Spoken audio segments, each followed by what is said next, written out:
Well, let's get into Steven Seagal's fourth film in his career. Let's do it.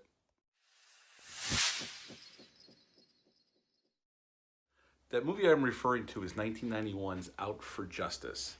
This was the movie a year earlier. Steven Seagal had Hard to Kill and Marked for Death in 1990. They both came out the same year. This movie came out in April of 1991. It was made on a budget of $14 million and ended up making $39 million. So it was a hit for Steven Seagal after the two hits that were Hard to Kill and Marked for Death. So Steven Seagal was on a streak after with this film. It's pretty much 3 hit movies in a row for him. And this movie was directed by John Flynn. Looking at John Flynn's career, the man has since passed away. He had made a couple of really interesting movies, including this one. One was Lock Up with Sylvester Stallone from the late 80s. It's a really good man in a prison movie. If you've never seen it, it's definitely a good movie. Stallone's excellent in the movie, and there's a good cast around Stallone in that movie. And he also did a movie from the late 70s called Rolling Thunder with William Devane and Tommy Lee Jones. If you've never seen that film, it's definitely worth checking out. It's definitely an interesting movie, for sure. Anyway, also in this film is the first film appearance by Juliana Margulies is in this film. Gina Gershon's in this film. It's an early film role for her before she went on to do some other work like Bound, Showgirls, although that movie is more like a horror movie because it's so bad. Who would have thought Paul Verhoeven would have made such a shitty movie? But he did. And that's okay, because we'll forgive him because he made RoboCop, Total Recall, and Starship Troopers. So he gets a pass for Showgirls. And also the great William Forsythe's in this film. He plays the main bad guy. And the movie starts off, Steven Seagal's a cop. Him and his partner and some other cops are on a sting operation.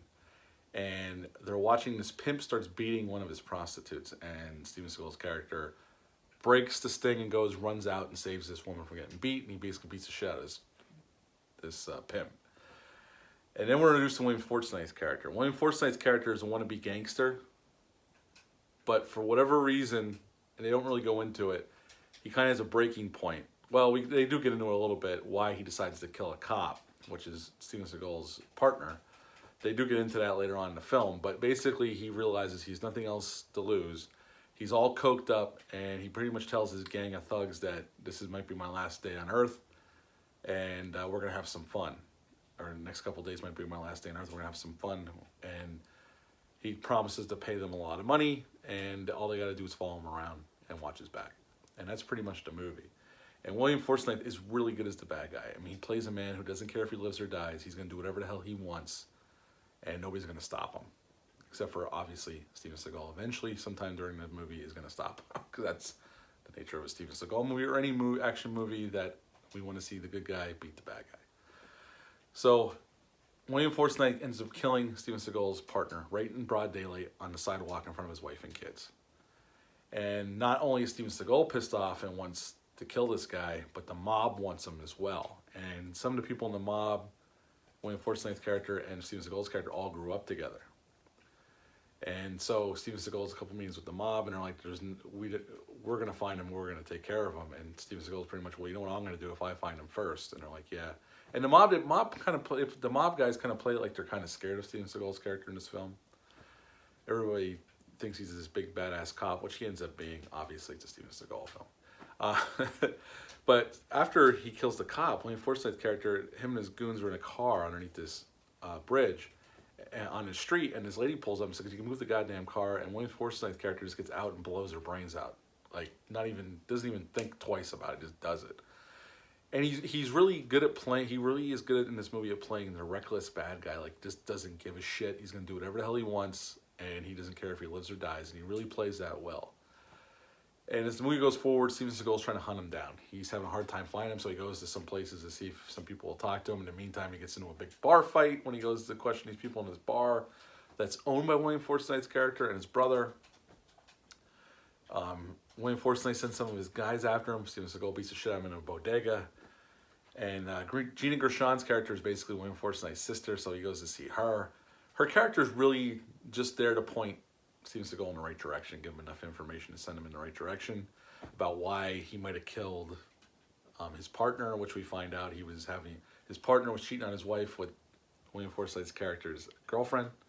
That's why he killed them in broad daylight in front of his wife and kids.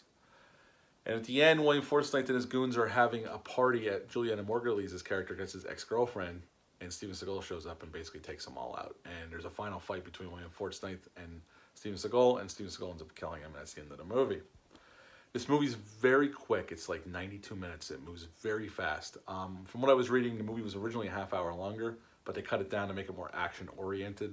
They did that with a bunch of Steven Seagal films. I know I mentioned it in some of the other reviews, like Marked for Death, they cut down a little bit, and The Glimmer Man was another movie they cut down to get to the action. And that's basically all you're looking for anyway. You're not looking for, you're not going to a Steven Seagal movie, you're watching one for high art. You're looking for a hard R rated action, good time at the movies. And that's what this movie provides. I like this movie a lot. It's not my favorite Steven Seagal movie that goes Under Siege. I even like Marked for Death better. And I think John Flynn does a nice job directing this film, but I will say that Marked for Death fight sequences are directed better by Dwight Little. Other than that, I mean, you can tell where the movie was edited sometimes because things jump around a little bit. But overall, if you're just looking for a hard R, and it is a hard R rated action movie, you can't go wrong with checking this one out, especially if you like Steven Seagal. I know some people don't like him. I dig some of his movies, especially his earlier work. Later on, we went to direct-to-video. I can care less about anything he does now because those direct-to-video action movies are not very good, as we all know. I would give this film 7.5 out of 10. It's well done. It's the action. It keeps moving. The pace races towards the finish line. And you can sit down and have a good time with this movie. So yeah, 7.5 out of 10 from me for Out for Justice. I recommend it, especially if you're a Steven Seagal fan or if you're just looking for a hard R rated action film. That's it for me for Out for Justice. If you like this video, hit the thumbs up below. Hit the subscribe button, please. Join me here. I try to get at least 2 or 3 videos out a week. And I will be back soon. Leave a comment down below if you've seen this film. What's your favorite Steven Seagal movie? Comment down below, let me know. And I will be back soon. Thanks and have a great day. See ya.